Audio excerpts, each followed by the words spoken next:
third one, we're taking it with us. Okay, we're adjourning from our break. It's 8:47. Bring the meeting back. We are now on water, 6E, water debt policy. Again, we think we've captured comments, updated on this one.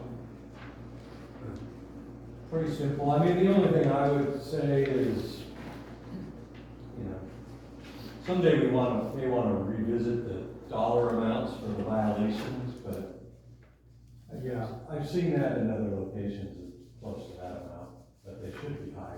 Yes. any questions, concerns, Director Lincoln? Yes, Okay, on page 2, procedures for unauthorized use of Eater, that or- isn't good, that isn't gonna work, is it? Yeah, good catch. Yeah, Thank you, Let's chew on that Director. one. I'm really good at that. Thank you. anything else? No, that's all I have. Director McVeigh? Just concur with what our general manager said about raising the violations. Okay. Director Beaver? And I just am gonna say that this one has not been updated for a long time. We're doing it now. It calls for biannual review, and I think that's when, plus we'll be probably in 2 years more in our rate processing, so we'll know better what those Yeah. fines really should be. Director Fuss? Yes. Okay. Under page 2 for me, the procedures, number 1. So the staff shall investigate and file a report of findings to the general manager. So you don't want the first step to be supervisors, you want it to go directly to you? I think it should be. I mean, otherwise, we don't want to take too much time to. Put a stop to it. Okay, all right, I was just looking at And it. it's, yeah, Okay. but it's probably gonna be our distribution staff with the distribution supervisor Right, anyways. okay, Possibly a direct phone call, hey, someone's running some water off of this meter, Right. or this fire hydrant or Right. something. yeah. Let's confiscate. Any comments from the floor regarding this particular policy? You mean, On On the literal- floor the or- literal Yeah. floor? Okay. All There's right, only a few diehards left. okay, so I need a, so move, Madam Chairman. okay, Director Fuss, move to accept the water theft policy with the one typo. Okay, Second. Okay, we have a second by Director Beaver, all those in favor, say Aye. aye. Aye. Those opposed? None, motion carried. We are on to the fraud policy. Yes, Madam Chair, at your place, there is an ordinance 2023-07. Not all of the packets, for some reason, that I emailed to you had them in it. The packet that was posted on the website had this, ordinance, but, so I just want to make sure you have that, because unlike all the other policies that you have seen, the fraud policy back in 2008 was approved using an ordinance, and as the chair had identified at our last meeting, a special meeting, that there were some kind of odd things in that ordinance, one of which empowered the finance committee or somebody to be doing stuff. Yeah. So, so this is an updated ordinance approving the attached fraud policy as a way to get rid of that other ordinance, basically. So that's why you have an ordinance for this one. And then I think we captured, but feel free to let us know. I just would mention page 5, appointed investigator. Remember we had talked about the GM being responsible for it. There's a misspelling of the general manager. It's general manager. Yep. So, and I missed that. I missed that one. It's close. hey, you know, I believe in Christmas, so, you know, all right, so, but in that case, the board of directors will be responsible for the investigation and may appoint someone else to investigate. So we just added that in, you know, in case the GM was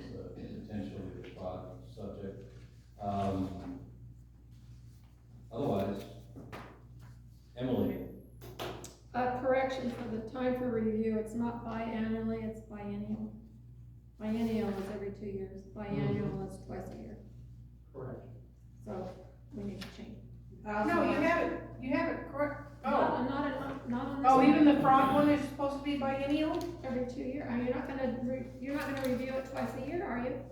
no. No. No. Okay. Biannual. The very first page one. Oh, right So here. here, it's not Oh, biannually. no. It's twice a year. So biennially or Biennial whatever. is every 2 years. Right. Can I also point out a spelling thing above the general manger, that the capital Yes. N for manager on just above it, it's a lowercase n instead of capital. Yeah. I noticed that, Yes, thank you. thank you. Oh, we want And to I've got a good one on page 3. Okay, hold on, let me get my highlighter here and fix that. Page 3, we're going back to page 3? Just real quick, it's in that heading, Actium, Yeah, okay. to be taken. Yes, no. Okay. Just a simple one. Yeah, and then, I mean, we should leave the misspellings, we are an impoverished community, so There you we might go. be poorly educated too.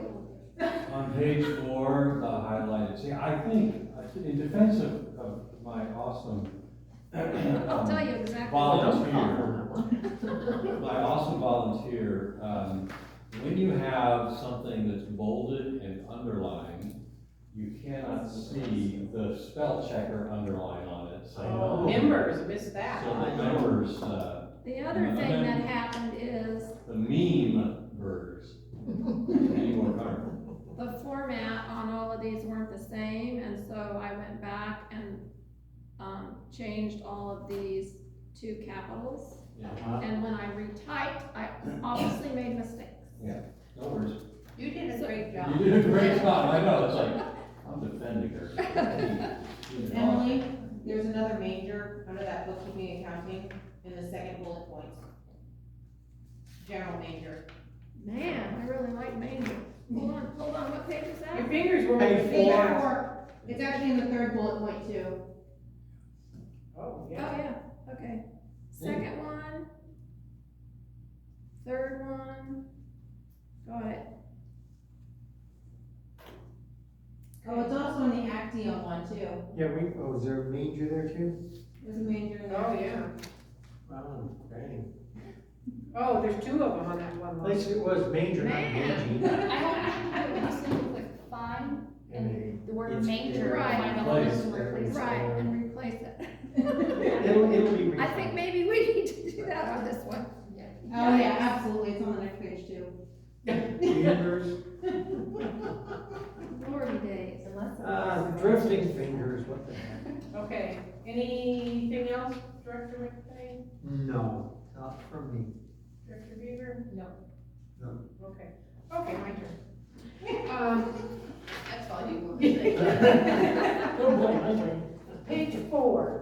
Yes. Page 4. Right under the first 3 bullets. So the CCSD has established the following fraud response plan, which sets out guidance to, if it's the general manager, you got a space there and it needs to move up.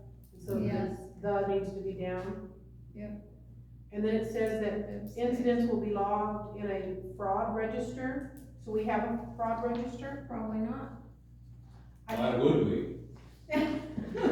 We will now that we have a policy, Okay. once you got one approved. Right. Okay. So, Alright, so in that same bullet, under the second bullet point, fraud and allegations of fraud will be investigated by the general manager or board members independent of the area under suspicion. Okay, fine, but then it, how can you, what was my question mark on that? Maybe it was a different spot on another page, because it goes back to that. So progress on investigations will be reported to the board of directors as a standing item, that's what it is. So how is this possible if you're wanting to keep it quiet, to report it to the board? Because I think it talks about that you're having to keep it quiet, and yet if you're gonna report it to us as a standing item on the agenda, it's going to alert that particular person might be under investigation if you're, so I just questioned. Wouldn't it have to be like a closed meeting then? Closed session. Yeah, I mean, I read that as you reported in closed session, and just like you basically would have a closed session item, and you just use your government code that points to, you know, potential fraud, just like the government code for Okay. reviewing your general manager, just like the government code for appointing a general, or interviewing a general manager. I guess that was my question, is what does it mean as a standing item? To me, that didn't necessarily mean closed session. Yeah, I hear you, it might be a little confusing, Okay. for sure. So page 5, under appointed investigator, that after that first paragraph, you've got including, so you've got may appoint someone else to investigate, and then you've got including, so is that including supposed to be capitalized, or is something missing? Or maybe it's not supposed to be there, I don't We- know. yeah. It sounds like these are some of the things, in other words, such as, or including these things. Well, There could be more. including could be fine, but it would just need to be capitalized, if that's what we're doing. Okay. Yes, it would need to be capitalized. So, appointing the investigator to carry out these duties, the general manager or appointed person will have unrestricted access to the records, the finance committee board members, the general manager, the administrative assistant, all those things, but not the bookkeeper accountant. Why not? If you know, if somebody is an appointed investigator, they may need to speak to Melissa also. Do we need to just, I mean, it may not be just me that they need to speak to, so maybe just pertinent personnel or? Oh, instead of all of those other things? Staff as needed. Yes.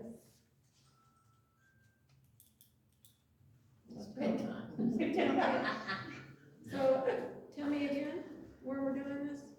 Page 5, right? Okay, To carry out these duties, is that where we're at? yes. Okay, and then what are we getting rid of? It was We may just, probably the easiest is to add the bookkeeper slash accountant, or we could just say the general manager and all other pertinent staff or whatever. I think that's what Melissa was suggesting. Does that make sense?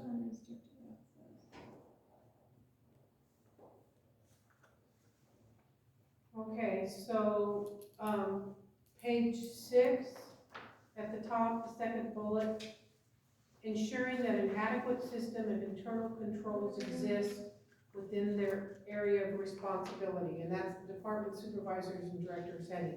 So they are responsible for ensuring that an adequate system of internal controls exists within their area of responsibility. How do they know what that is? What system?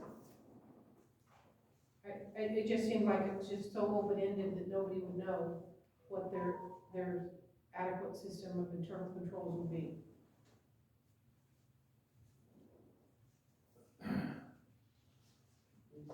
Well, Could that be something that can be set up by the general manager? No. Well, yes, I mean, but I think what most fraud policies are for this situation would be to, let's say, you have a division supervisor that, has, their best friend has a mechanic shop and they decide to send all of the vehicles for maintenance there. So I think the system of internal controls is that, we require that you get a bid from a couple of people to do work, and we get a purchase order.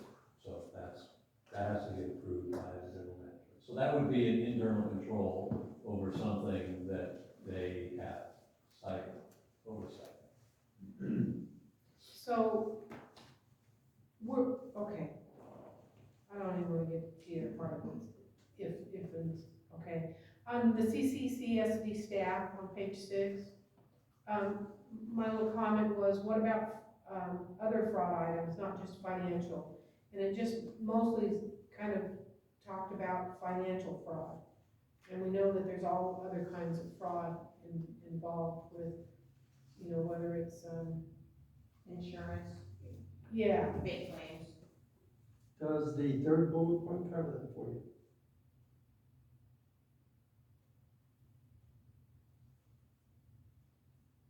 I guess it could. Let's suspect, Could it say something including like non-financial fraud? Well, assisting in the investigation of any suspected fraud. Okay, yep, I'll take that away. Could we underline any? Okay, I'm just saying, no, No, I'm just saying. not necessary. okay, Is the word any already there? it is. Yes, it is. It is, yep, it's there. Okay. Okay, I'm good with mine. Okay, so we have a approval of our fraud prevention policy as amended. I will make that motion. I'll second it. The Oh, and approve. ordinance, Yeah. Yeah, So my suggestion is the motion will be incorporated into the ordinance approval. Very good. so you made that motion? Yes, I did. Okay, I and second okay. We have a motion by Director McFay and a second by Director Beaver to approve the fraud policy and the ordinance 2023-07.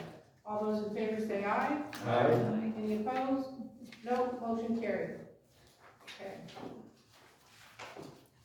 We are moving on.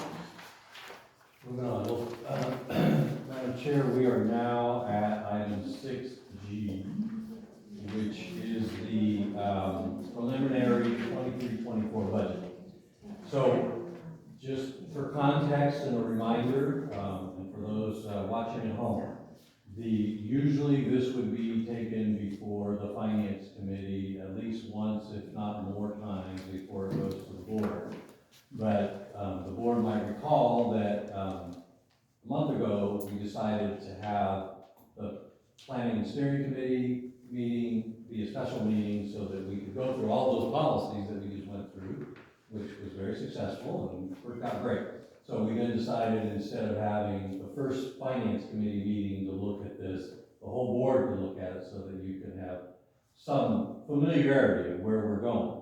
So that's all a caveat to say that we could spend 3 hours going through every little thing here. And I'm gonna get right to my recommendation, but I do wanna go through a bunch of stuff here. Is that the board take this, make some feedback, but your feedback in many ways should be towards the Finance Committee too.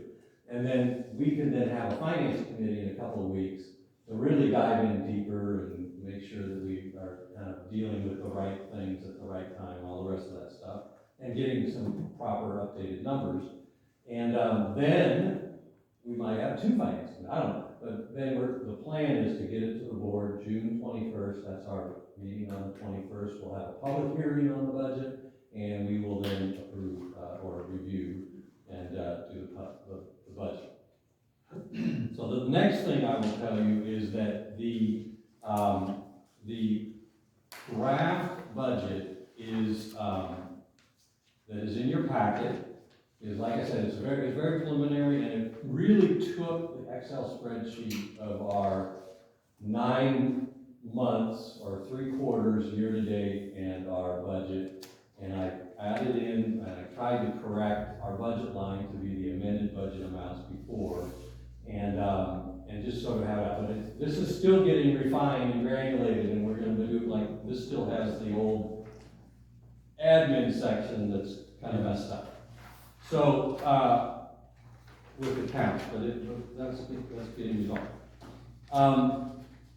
The other thing I want to tell you before I dive into this thing is I know the board is very interested in and concerned by what was reported last month when we had our 9 months to actuals. And when we run the calculations, as I did and we talked about, it appeared that we were only getting 8% payment. So our bookkeeper and accountant and Melissa has been able to catch up, and reconcile, the merchant account. So one of the things that's odd is that when people pay, we receive their checks, they come in and pay cash, and we do ACH payments, that all goes into our general checking, and so that revenue goes in and we reconcile that. When you pay with credit card, it goes into the merchant account. And so, which is okay, but that was reconciled for a few months, but not reconciled for some others. So, we'll get this report to you, the updated 9-month, and this will be for the finance committee to look at, so you'll have some more real numbers. But it'll definitely at least help give you some solace that maybe it's not just 80%. So just real quick, we, based on the one that was brought to you, we had $1,009,000 worth of base rate revenue. That was approximately 79% payment, so we were getting about 2,000 accounts paid. And the updated number is 1,107,690, which gets you another 190 accounts, 995 accounts. So that's about how many are paying like online and Visa cards. Between 190 and 200 some odd accounts per month are paying that way. And so that gets us really close to 85%. Yes, it does. So, and I know that confirms with the number you had come up with, Director McVeigh. We were short about that 100,000+ over that period of time. Mm-hmm. And so, now, that does not diminish the necessity to get to 90 or 95%, right? So that I just want to make that statement because I'm very aware of it and want to get there. So just to real quick in the background, now this isn't going to be that quick, but I do want to just go through that on your report, under the base rate charge, I took 2,577 accounts at $57.11. So on July 1, that's going to be our new base rate. And I then took that number and initially did 90%. And that would be $1,589,000.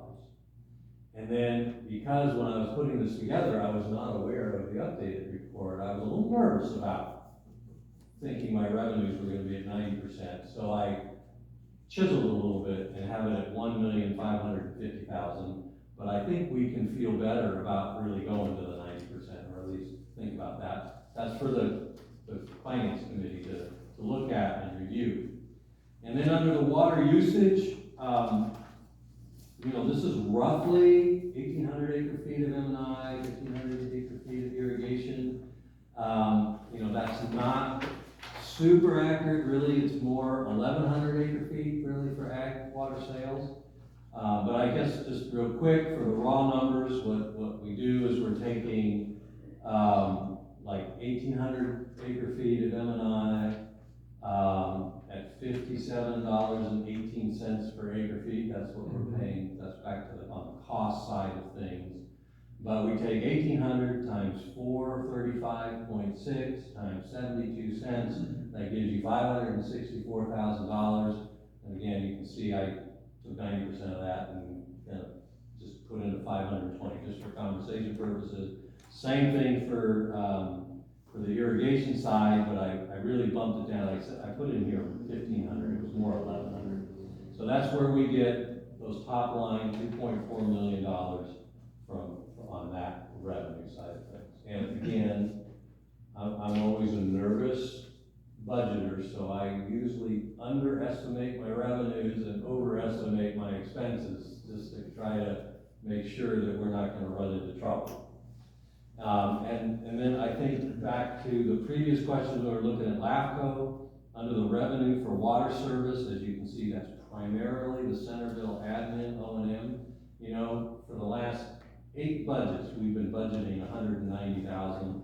I think it's gonna be a little bit more than that, so we'll just make it 200,000. These others are really kind of inconsequential. When you get to the designated revenue, as I've tried to remind the board multiple times, this is not,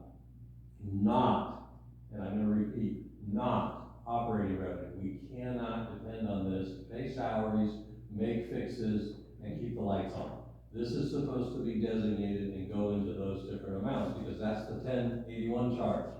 And so, one of my recommendations to the finance committee is we should actually have in our expense side a commensurate expense that expenses it into those accounts, instead of just identifying them as resident. Oh, we could if we want to, but I think we should have expense accounts that go into those different accounts. Agreed. And including expensing into reserves. In other words, when we have there's no budget that I can find for the last 5 years had anything where it put money in the reserve. We need to start doing that. So, got this non-operating, again, this is basically calculated at the rates and at 90%. The taxes, the general property taxes, I originally put in 410,000 because, as you were aware, the first payment for this fiscal year came in January. It was 224,000, which was significantly more than what we thought it was going to be before. And it looks like our revenue, we had budgeted 340 for 22-23. It's going to be probably about 396, something like that. We just got our payment 168,000. So the second payment was quite a bit less than the first payment, but it's, like I said, it's 396. So we may want to maybe have that general taxes, property taxes, more like 390 than 410. Again, I always like to underestimate revenue on that stuff. So why don't I just stop there on the revenue side before I get to the explanation on some of the other items that are on there. I will just mention that we do need to do a little bit more calculations on this, but like I said, I think this is a really good subject for the finance committee to workshop. Director Mavet, would you like to start on this, or? On the revenue side, I had some discussions. The base rate in water sales, they're really sitting at about 88%, not 90%, whereas the 1081s, they are sitting at 90%. Give or take a tenth here or there, I'm fine with it.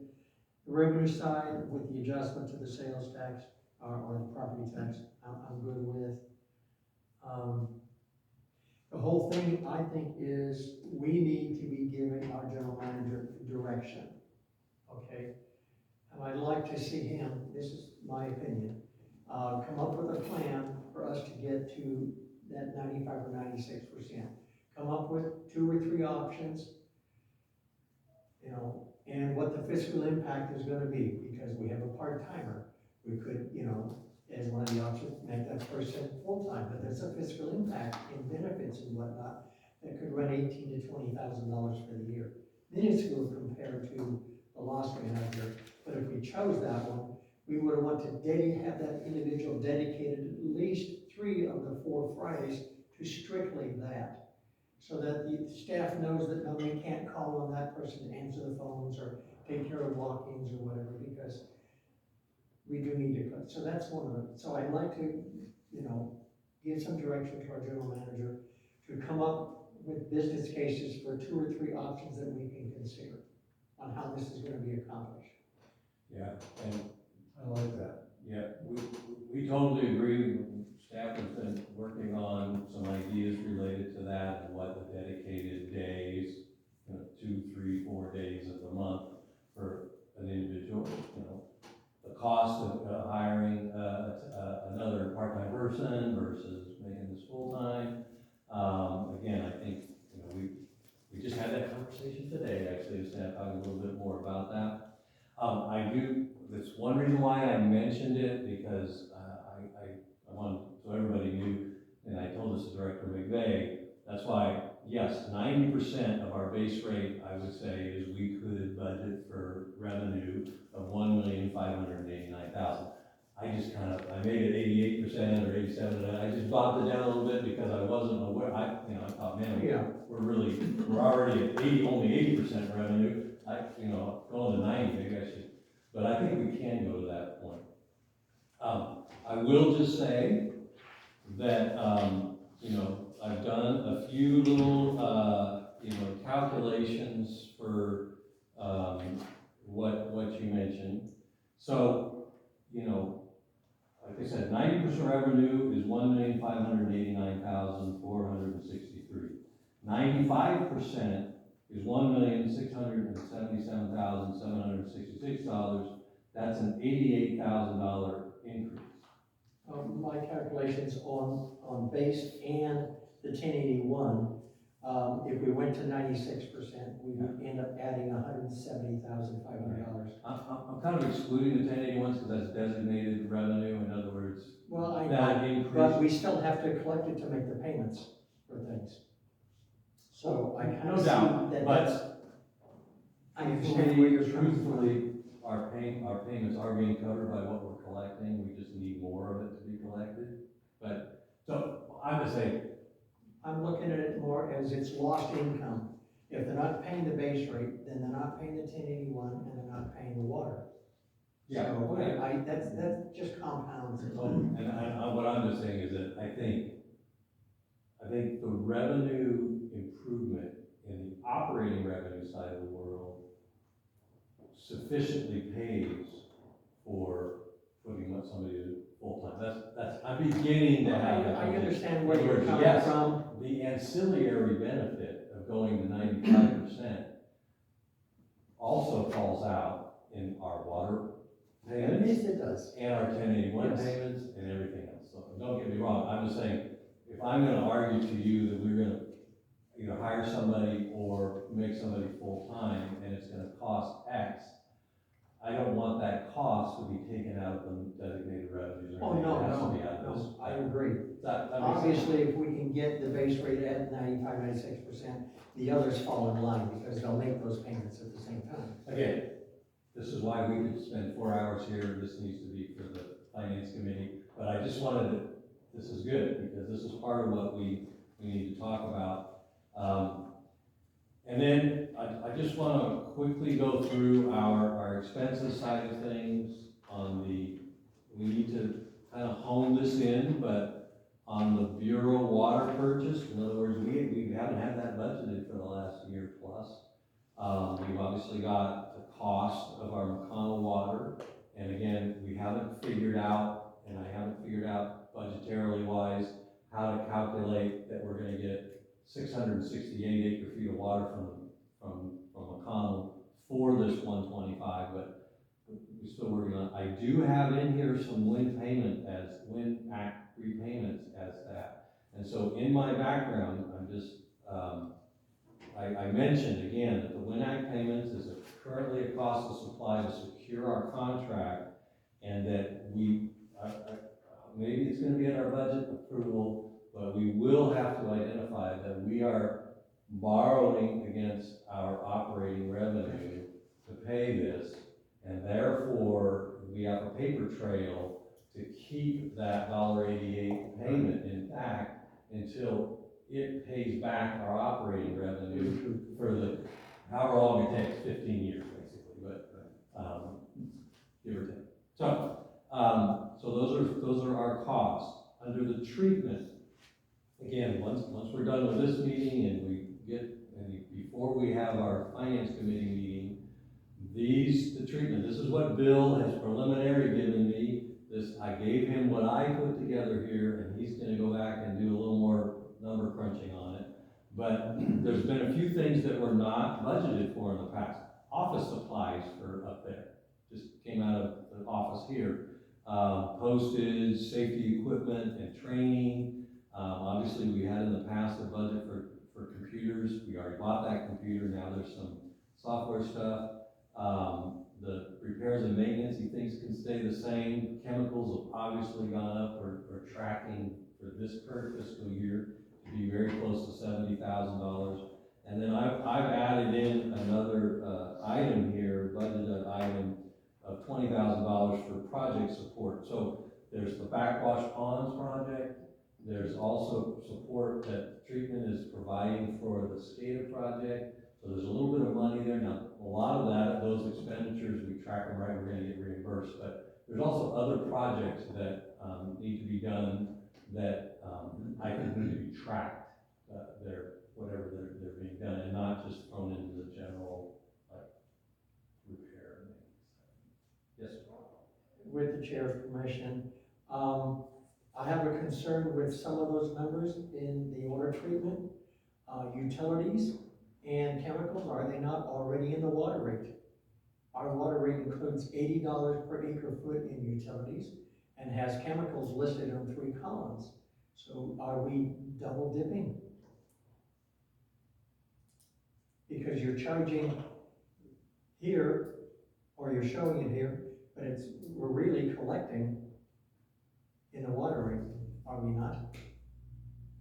Well, first of Or all, water is this rate- simply just you're showing the expenses? Yes, so I think it's a really good point, but remember, the water rate is in the revenue, this is in the expenses, and that's what Bill's going back to figure out, is that he's identified expenses in that chart that created your 56 cents per unit for cost of treatment, and he's making sure that these numbers are the same as what made up the cost. Correct. And I'm wondering if some of these things don't belong in the base rate. Some of these items. I know it's a Prop 218. Unavoidable for this year, but again, another good thing for the finance committee to have on their list. Because, you know, one of the things that the community has been asking a lot about now that we have water allocation is the cost of water because of treatment, especially for ag. And also, you know, what makes up that cost? I just gave a big response to an email inquiry related to that. So I think it's gonna have to be a policy call in the future that more treatment may need to be on base rate, and then you can actually have a more applicable ag rate potentially. Yeah. Type of thing. So Office supplies, computers, postage, seems to me a lot of that stuff belongs. can't really solve that problem outside of the Can I ask a community. question? Yes. I guess what difference does it make? It's still an expense. Because it will be put into its proper sphere, and you're gonna have ag customers who are gonna be going, okay, my water really is only 37 cents or 40 cents per HCF, like was originally scheduled. We took a big jump from when the rate was done a couple of years ago, from that 37 cents all the way up to 71, 72.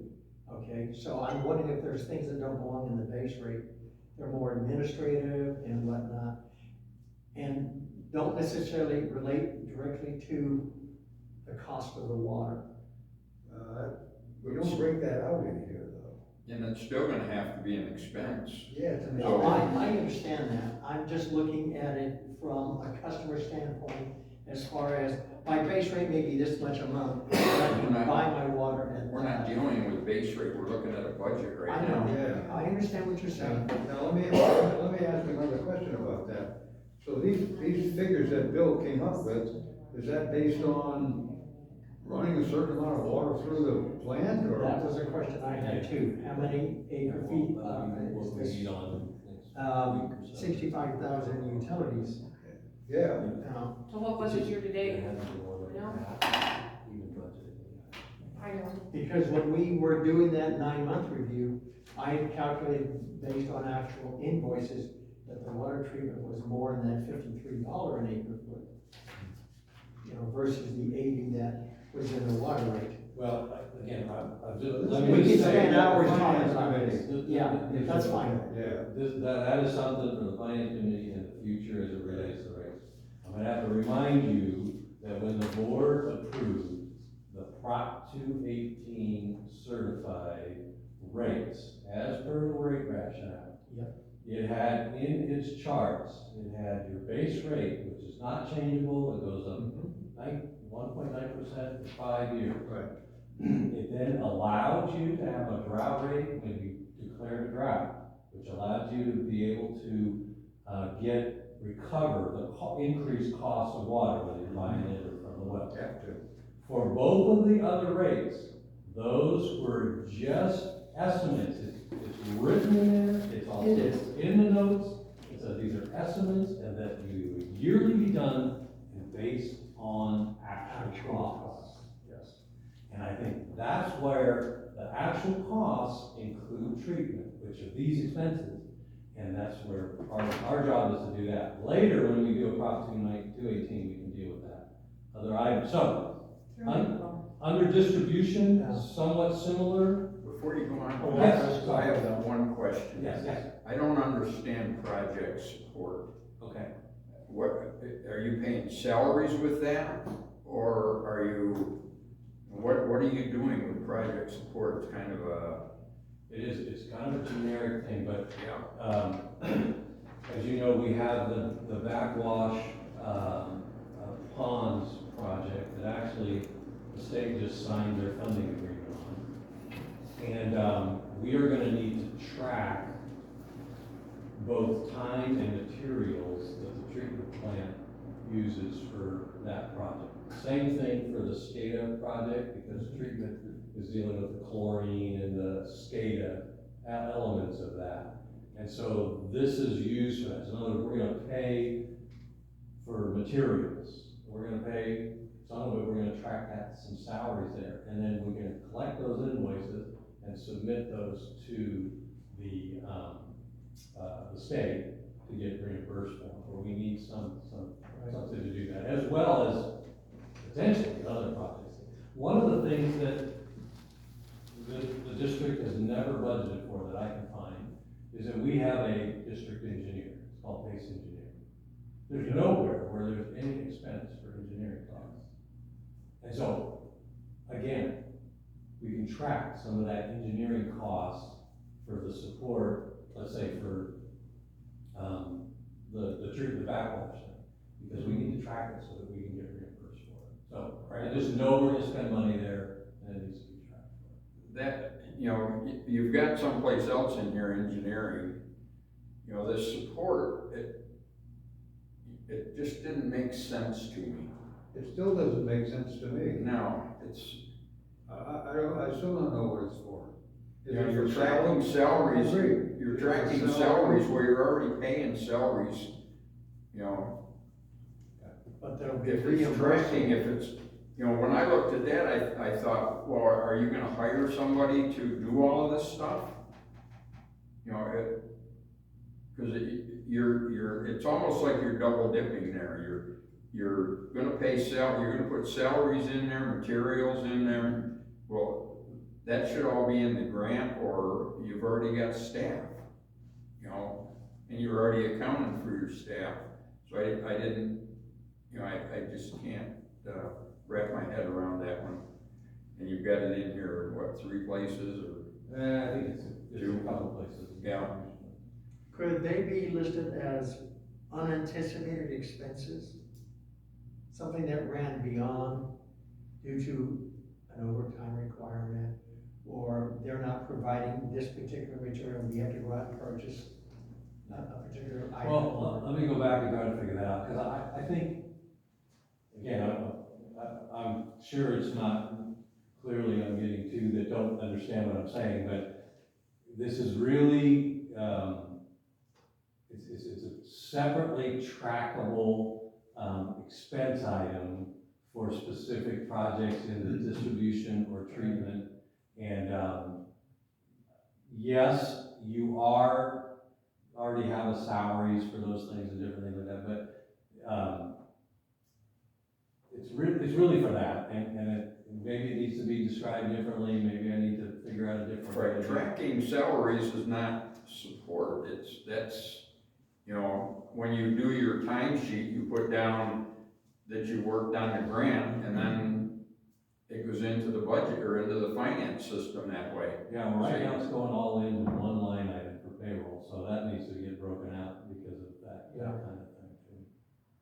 Yeah, it's, maybe it's just wording, you know. Yeah, no, I get it, I can tell I'm not describing it right, probably because it's late and I'm not coming up with the right words, but I also, I'm seeing it as some kind of slush fund. Yep, That's- yep. And I completely that's there just in case. Yeah, I completely understand what you're saying, is that it doesn't make sense. Yeah. So I get it. Can I ask real quick, you mentioned the state signed off, so that's Cal OES signed off? No, No.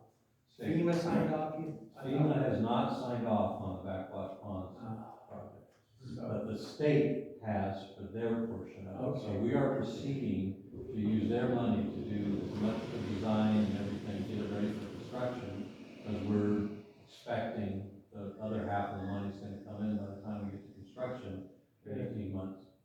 so let me ask, we're collecting $1 per customer to go into that reserve. There's a grant with a loan component. Is that the dollar we're collecting going to cover our loan portion? I don't know yet. Okay.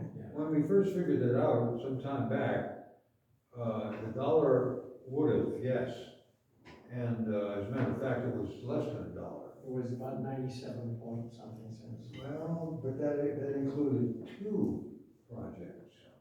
Well, they included One was the project to cement the backwash pond, yeah. back end, and that was somewhere around 50 cents, as I recall. And that's bringing this up from memory. I read through it carefully.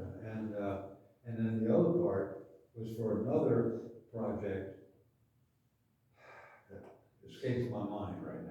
Replacing 400 meters and replacing 6,000 linear feet That's of right, distribution. it could have been that one. Yeah. Mhm, that's what's in there. It's gonna wind up being more for that. For that second one, we do not have a signed funding agreement. I just did, I think I put in a note to you all Yeah. that it's, management's looking at that distribution one. So we just won't know for sure, but what I am reasonably assured of is that the increased cost of that backwash pond project is still being covered by increased grant amounts from the state and the federal. And that's part of the problem we're having with OES, is they, it's like, yeah, well, it took you guys so long, we now need 2.8 million from you. Yeah. And we used to only need 2, and so they gotta run it through their Yeah. system again to Uh-huh. hold that. But they say they're going to, we'll see. Okay. So in distribution, again, we did not have in the past budgeted items for utilities and safety equipment, training, so, we've added the backflow. Last year, we did buy a bunch of, meter transponders and replacements, so I'm suggesting that we buy another tranche of them, because we gotta stay on top of that. There are some of those transponders that are, losing out now. Most of all this is stuff that, Roberto is preliminary giving to me, but next week, we're having a big meeting with Melissa and Roberto and Bill to really kind of dive into the real numbers on this. And again, we'll have to fix this project support, or get rid of it, or do something with it, because we gotta make it more clear on what is needed. And it probably is, in this case, is gonna be part of, the repair and maintenance, just so that. I was thinking that I was a bit shy. In the wells and booster, you can see that, last year, we already did a budget adjustment where we reduced significantly our utilities costs. This is probably still high, but it just includes what projected costs for testing and the SCADA repairs, but most likely. 75,000 on utilities though? Probably not. Probably no more than 10. But, like I said, I like to under or and over that. So these are things that we're still gonna do a little more forensic background and review, and it'll be part of. So just one of my concerns with overestimating, Paul, is that if you have it available, people generally will try to spend that. So I would rather be a little bit more cautious with the amounts, just so that we don't think, well, oh, I've got $75,000 to spend in this thing, so I'm gonna go out and do it. When we've gotta be fiscally responsible and trying to save money and put money in reserves, if we don't put somewhere in this budget things to go into reserves, it'll never happen. So, Well, we do have to, I think we need to crunch these numbers a little bit and reduce them. And I've got a whole bunch of concerns with items that I feel are a little bit high. I would really appreciate if that when we go to our June meeting, I've got the profit and losses from July through March that you had prepared, Melissa. I would like to see if we can get that through May, and then that'll give us a better figure of what we have actually spent year to date, so that we can compare some of these numbers. We should Well- probably wrap this up pretty soon for this Yeah. aspect. yeah, I do have one question real quick. You've been the only one that's been asking I'm questions. sorry. Well, Oh, no, I Is asked there- a question. is there anything in there that says money's going into reserves, somewhere in the budget? there's never been a budgetary item for that, and that's one of the things that is not. So if you look down at your net ordinary income, right now, we actually have a positive $80,000, even Right. with an underestimation of revenue and some slightly overestimation of cost. So that's why I'm suggesting that we have, maybe it's section 7,000 that has our expenses that go into the reserves. So we'll add those into some of our revenue, Because part and of, expenses to Can I go make in.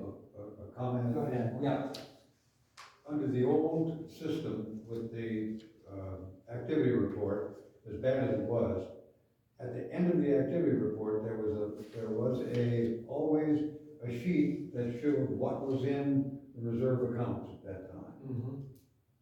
We don't have that now. Right. Now, the last Prop 218 had the water rates in there, and it had a 4.1% that was supposed to be dedicated towards reserves.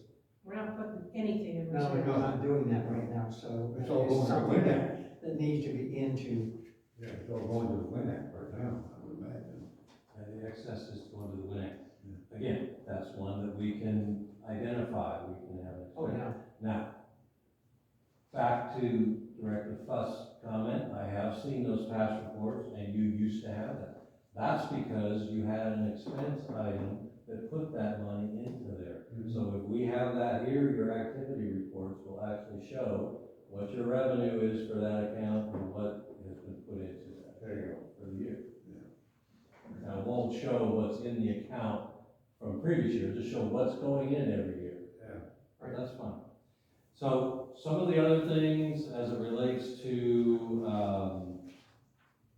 so again, appreciate the comment about, wow, if you got the budget, you're just gonna go spend it. Well, first of all, I don't think I can do that in utilities, because that's PG. But there are other places, like admin utilities was budgeted for 15,000. We're running right now, after 9 months, we're gonna need more than that, right? Office supplies was under. We have to go back and check on the insurance side of things. What is that actual cost? We may not know until June, but we know it's gonna be a little bit more than what we paid this year. The audit services, again, kept it at the 20,000. We know it's actually less than that, at least what they charge us. So we gotta go back and find what that is. The director fees, now we just made it $1,000 a month. Well, there's no way that it could possibly be that. We'll talk to the Yeah, it should be less than that. We'll talk to the committee, our municipal software costs. Again, we have some billing, I have in here an upgrade amount. Well, we're still reviewing those, and one of them, the upgrade is 30,000, the other one, the upgrade is 5. So we have to figure that out. We have never in the past had basically server and computer maintenance budgeted items, so we now have that here, which I think is part of administrative. Again, I added an engineering, we haven't necessarily had that budgeted items. Real quick on the regulatory, one of the other things is in your past budgets, you've seen customer billing accounts are separated out as well as a separate, almost like division, as well as, regulatory, so now regulatory is part of administration. We now have both the water fee and the water rights fee broken out, so we actually have a real budget for that. This risk management plan, we actually had our consultant here for most of the day yesterday, and he told Bill, oh, by the way, you know, this cost next year, I know you had 5,600 for it, it's gonna be 6,800. So again, we'll have to update that.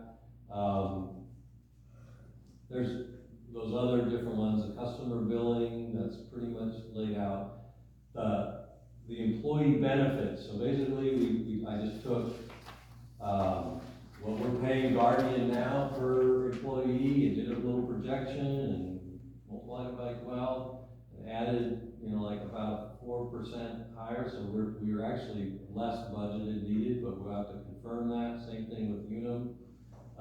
The CalPERS health insurance is pretty much what we budgeted last year, pretty much what I project our expenses are gonna be this year, and pretty much for the coming year. That retirement contribution, so that is the district's obligation on that. And by the way, on July 1, it goes up to 7.68%. The district's contribution? Huh? The district's contribution district's from contribution. 7.47? No, it's going up 7.68. Okay. The employee's contribution is going up to 7.75. Okay. From, what is it now? 6.7. Right. If the employee contribution is going up 1%, Correct. ours is going up about, 2100. yeah, 0.2, 0.3. You know, so the other thing, you know, you've got, one of the other things that has not been identified in the budget in the past, Medicare, the district costs of Medicare. So there's just a quick calculation on that, so that's budgeted in there. The CalPERS health insurance, so that is, that, you know, there's gonna be one of the current retirees that's on our medical is going to hit the Medicare version of the cost, so it's gonna go down a little bit, but that is our year cost for retirees. Now, just real quick, this unfunded liability OPEB, you have to identify that, but that's a liability. Yeah. That is not an operating expense. That's So right. that $170,000, which was added in the past, it's not added into this type of thing, it's just identified, and that's why it's bolded there. We also have some property tax bases and license permits, and you've got your fee. I just wanna really just mention the payroll expense and salary items. So again, in the past, your budgets had each one of these, like treatment, standby, and labor, and overtime was part of that treatment division. It's down here, and we're gonna be tracking it that way. So this, one of the other things I've discovered is your chief treatment plant operator, being a really valued employee. He's a T5, and there's always supposed to be at least a T3, maybe sometimes a T2 if they have the right thing, can be on call. And your treatment operator has not always billed the district to be on call, even though he was on call. Also, you know, there are, you know, I'm not really sure how the district calculated or budgeted for overtime in the past. And so, what I did was I took, so one of the reasons, I'm just gonna explain to you one of the reasons why there's these increased amounts from last year. You know, our on-call flat rate is significantly higher than it was up until the end of February. So it's a total 250 weekdays, 104 weekends, 11 holidays, $12,275 per division. And, now we have the good fortune of having one employee who can do both, so when he's on call, he can cover for both. And then what I did for, overtime projections is I did a blended rate.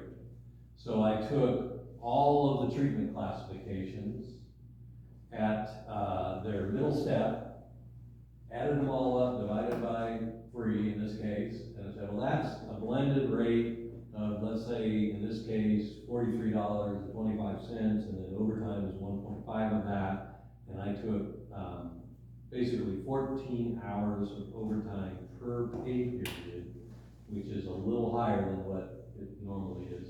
So came up with all these different things to get us about $60,000 broken out between division and treatment of overtime and on call, which I think is a much more accurate than what previous budgets had. And then, I also then took the highest step for, each of the divisions.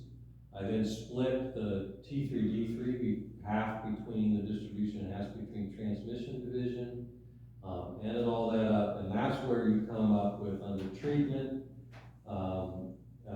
and again, we're filling the T3 position, 200, it's actually,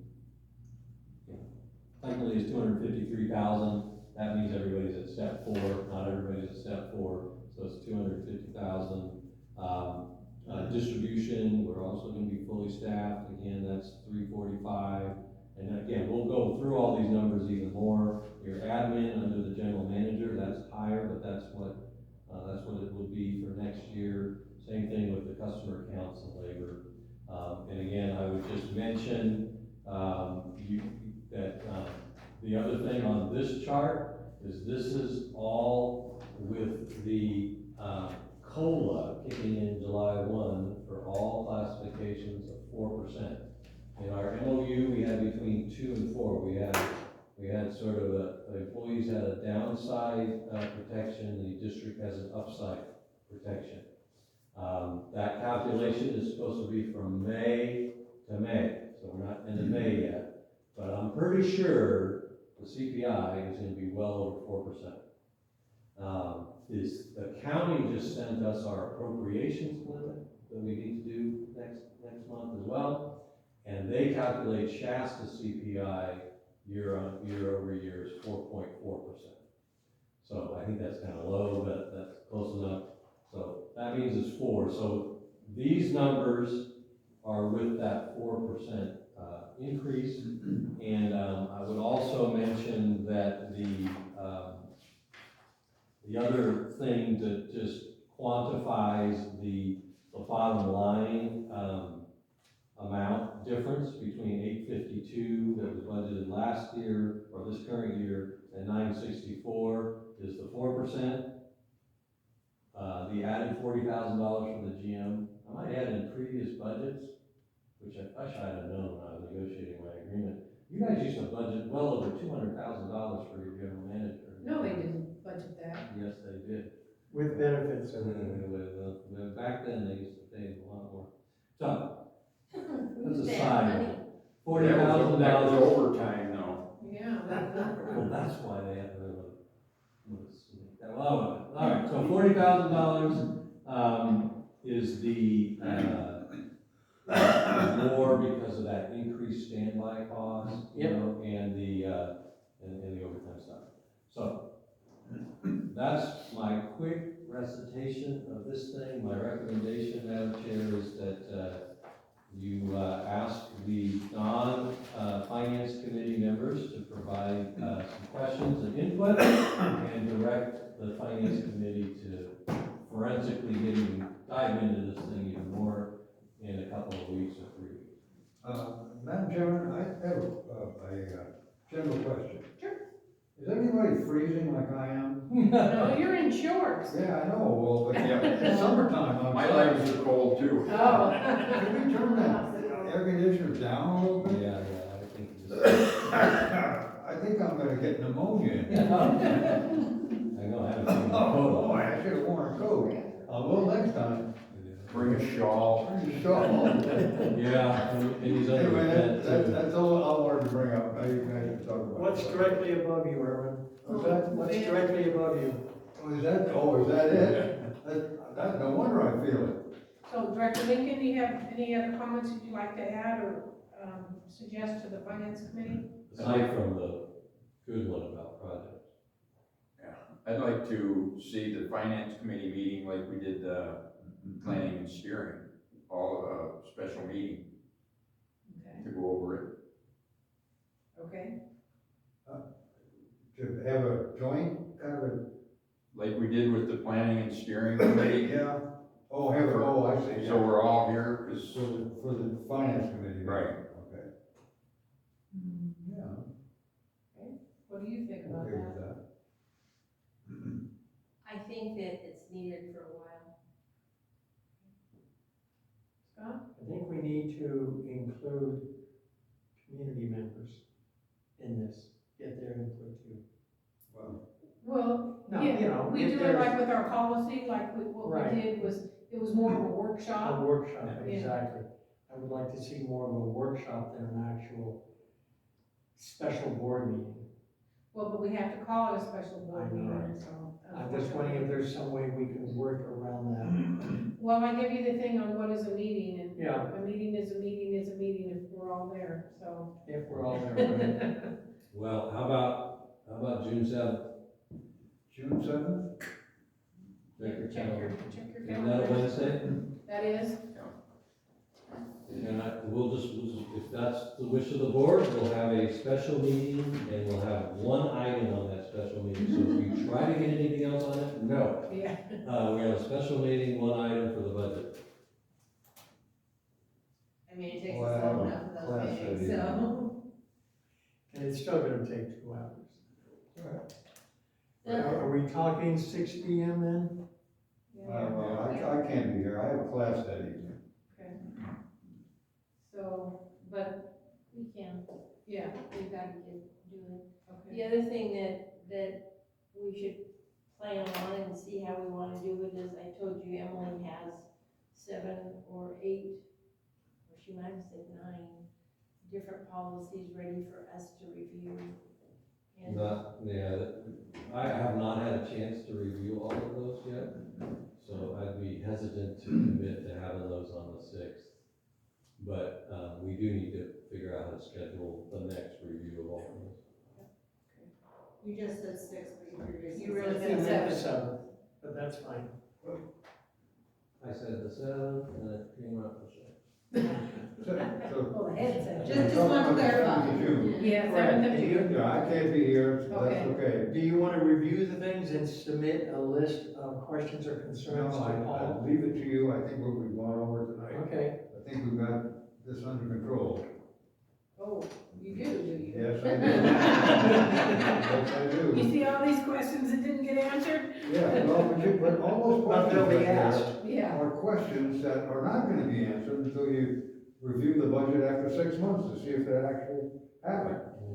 Well, yeah. So the best thing you can do is make a good guess at it. And that's a And nice thing with the based on budget, budget. it's flexible.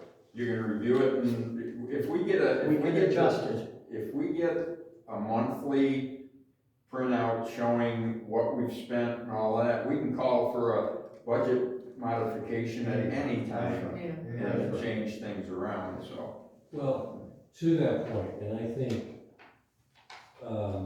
just looking at past practices, I think the opportunity to use what Melissa's got set up now, and the fact that we're able to put out monthly activity reports, so we could, when we approve the budget, we could require literally a quarterly review, and at that point, we could make adjustments. And I think that's, that way we can be more active in reviewing all of those. Yeah.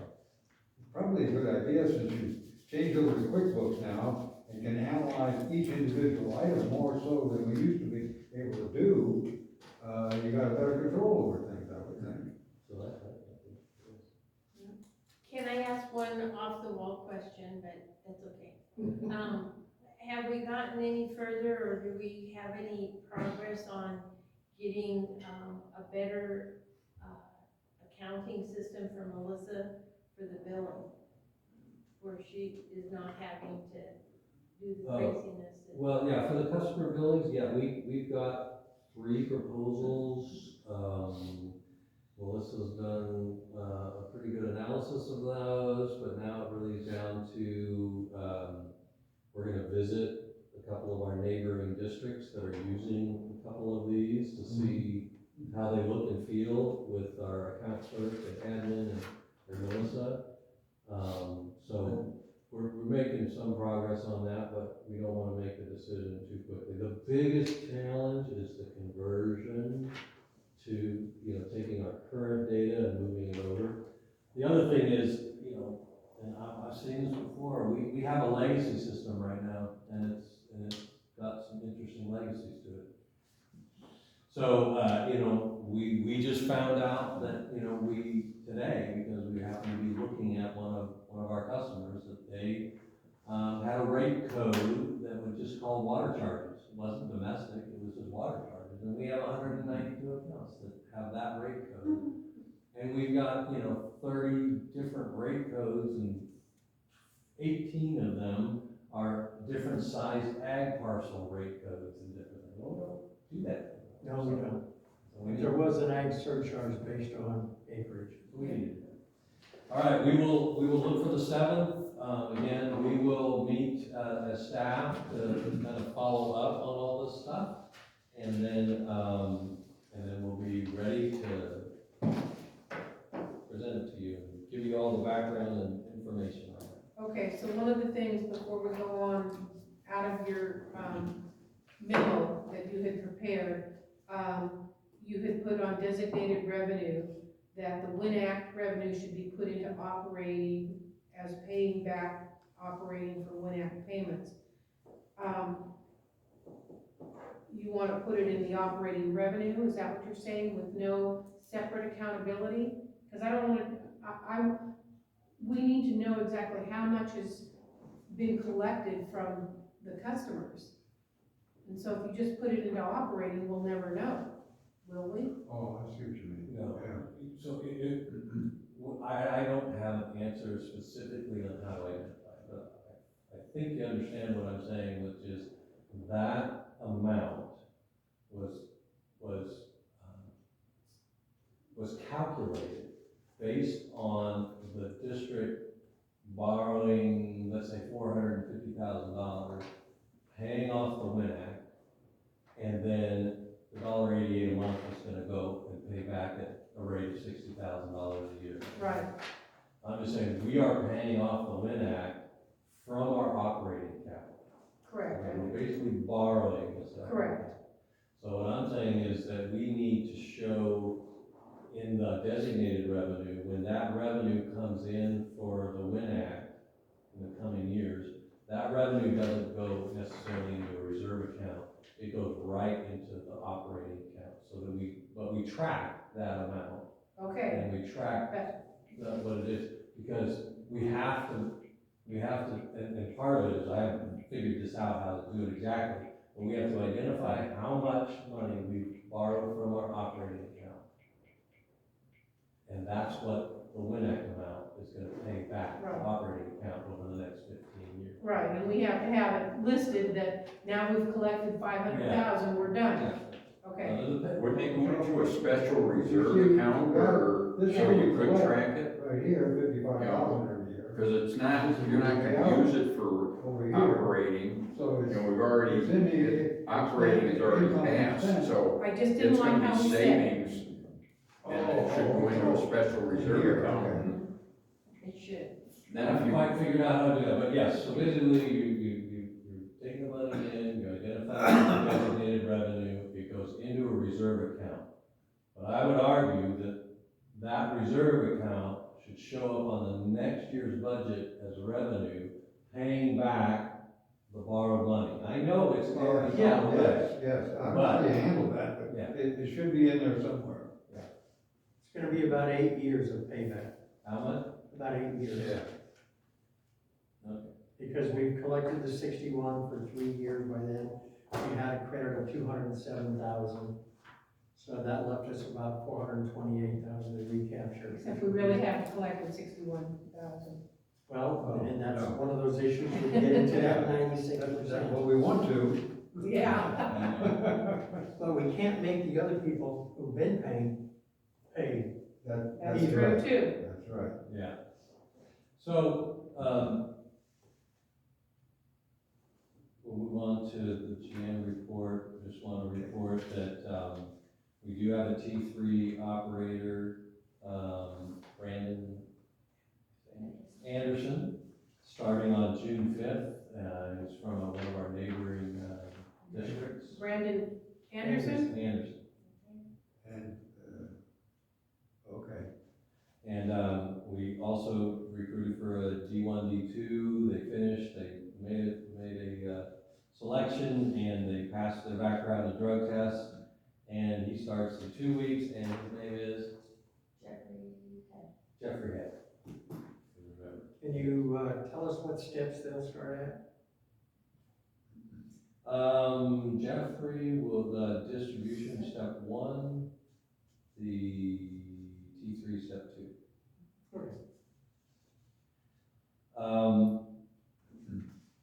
You know, the other stuff I have written in there, but I do just want to mention, I know we're getting late, that I did attend the Aqua JPIA conference, and this is the JPIA conference handbook and packet. And I wanted to just mention a couple of quick things that they talked about there. One is that they've been getting information from like all the different districts, their payroll and everything else. That's gonna go right to all of their underwriters. So June, they will find out what our rates are gonna be. They send out bills in July, and we owe them in September. So that's kind of the process that they have there. I think the 2 things that I just wanted to highlight, one is I know I had told the board back when I was looking to update our IT that I was really concerned about cybersecurity. So there was a presentation on the cybersecurity under JPIA, and I'd seen it where we had checked it off before. It was part of the liability program. It was just a rider. It was costing JPIA for the whole state, you know, somewhere around $100,000, and you divided it up by all their members, and it wasn't even worth billing them separately. Well, 2 years ago, it took a 400% spike. Last year, it took a 600% spike, and so now it's a separate thing. Just about all of their members are paying the separate amount, but they are looking at some 2 packages that they could offer their members to securitize themselves. So most districts are doing what we're done, buying a new firewall, getting new computer systems, getting more security for our email by using Microsoft 365. Well, one of the things they found is the phishing emails that we all get, you know, I've got $10 million in the bank in Bangladesh or whatever, but there's also more sophisticated ones, and they actually have some software now that will send those emails to our employees to see if they click on them, and then they'll train them if they recognize them. So there's a bunch of different stuff like that that was very interesting, and the place was packed because I could tell every other district is freaking out about this problem, right? Especially the ransomware issues and all those other things. The other item was related to, boy, if I didn't have that mark, I'm going to fix myself, was related to, here it is, the workers' comp claims. So there's, you know, they had frequency, they had both sort of the indemnity and medical only ones. But the average cost incurred for 2021, 2022 for their members was $7,500 per event, workers' comp claim. And in this year, it's gone up to $9,000.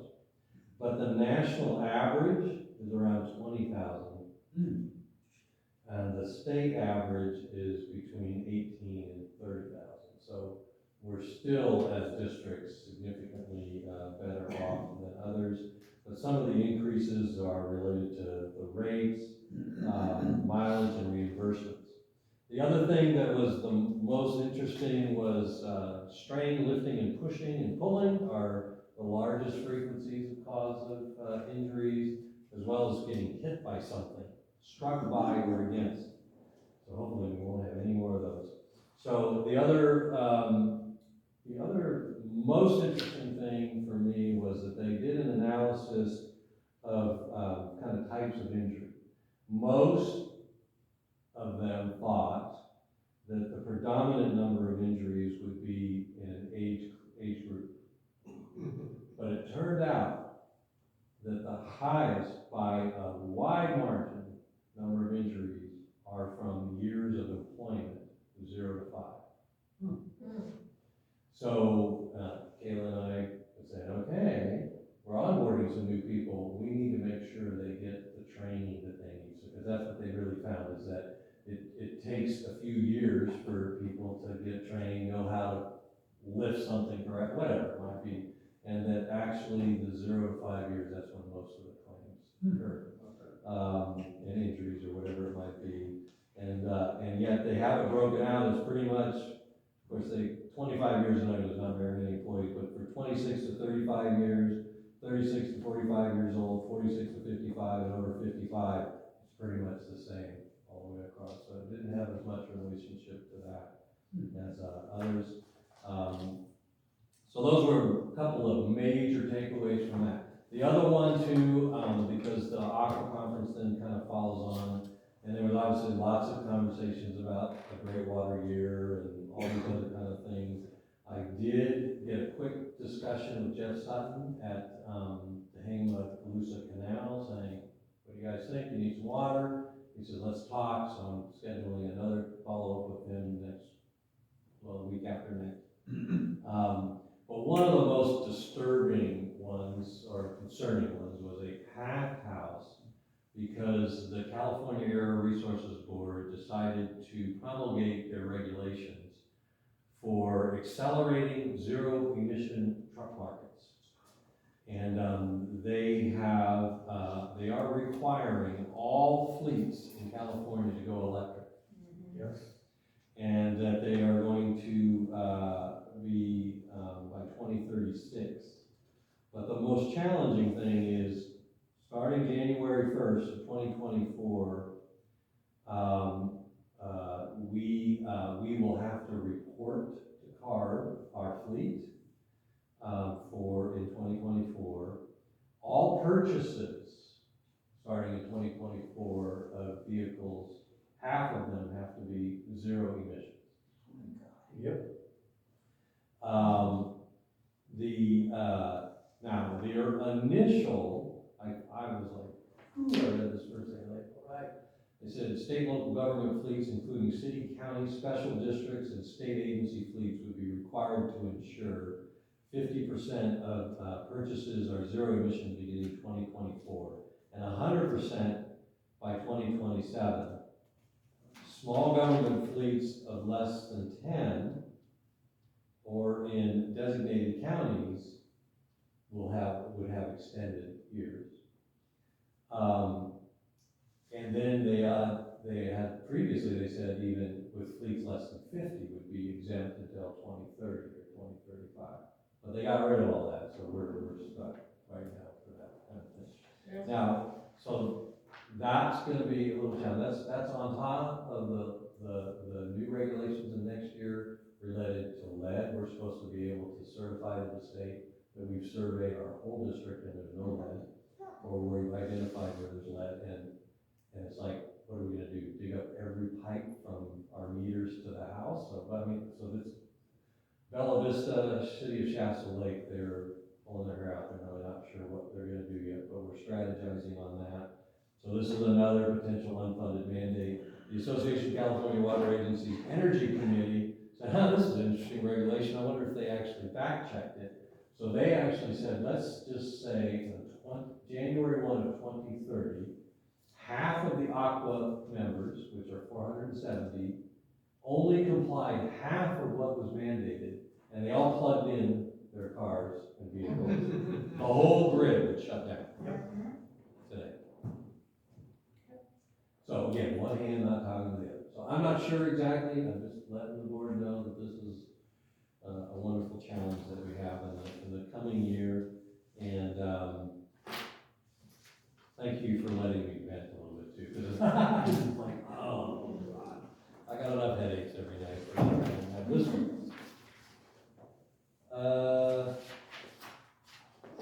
Again, you have in there operations report, you've got your delinquent accounts. Again, these are things that we need to attack and get more of these to pay. But, again, I think based on that quick calculation of just revenue benefit of just getting to 95% really offsets the cost of about $20,000+ for making one of our employees full-time. We didn't use our wells, obviously. The surface water usage is starting to ramp up, and we'll leave it at that. We did send out our consumer confidence report in our last mailing of bills. Again, another thing that staff is working on is potentially outsourcing our bill payments and mailing. Right now, based on just a quick calculation of our cost of our lease, paper, time, and everything else, it costs us about $1.90 per piece just to mail it out of here. We got a place, there's a couple of places out of the community, one in Oregon, one somewhere else that could do it for like $1 or a little less per piece. But there's actually one in Reading and one in Anderson that could probably do it for like $1.30, $1.40. That does not put a price on the aggravation that machine causes. I have specifically stayed away from it, but these ladies and others, like, yeah, I'm just glad they still kind of pull out there, because I would. So we're still on this lease for the rest of this year, but you know, if we can get this instituted soon, we will. And we're thinking about even trying it this coming billing cycle. So that's another little quick update as part of that kind of billing type of thing. Because one of the things we found is, you know, there were at least one of the I think it was last month and the month before, it printed 2 bills for people, and some of our friends got them. And then there were times where we ran a report and we found out that 56 bills didn't get printed. So that's a combination of a billing software issue and just the billing process. So It's a savings of money. Yeah. Well, but And time. But is it really? Because we're still having to pay the staff their normal salary, so you have to figure that in too, that they're still getting their salary. So even though you counted it for $1.90 and then $1.35, they're still getting their salary. So it may, even if it equals, it's a benefit, you know, so. They can collect more of our accounts. They can, The yeah. frustration level will go down. They can do Yeah, they can be doing other things. Yeah, yeah. Yeah, that's the thing. Any of them. Well, So even if I we don't want broke to even, speak for my great admin assistant or my wonderful bookkeeper here, but I know they can do more productive things than babysitter holding. yeah. 5 bills being jammed. Open it up. Including, you know, getting more of our minutes for you all to approve, right? I mean, that's all. Have you had the tech for that machine out, walk you guys through? Because when I was volunteering here, I actually had Roberto call him in, and he walked me through the whole machine, and the simple few things you could do after each run to make sure that it worked a little better than this one, because, or Roberto and I were ready to pull our hair out. We had him do a full cleaning of the machine as well. Right, yeah. So, you know, But he was saying that there were certain things at the feed end that you could clear out, Yeah. light down, that Yeah, would he make showed a us huge where all the difference. sensors are, where we have to clean them off Yeah. and stuff. so then it'll Good. actually feed the documents correctly. Yep. So getting rid of that would be a good thing. Okay, so Director Lincoln, anything to add? No. Director McLean? Nope. Director Beaver? No. Director Buzz? No, ma'am. None for me either. And it is 10:16. Anything from staff? Meeting adjourned.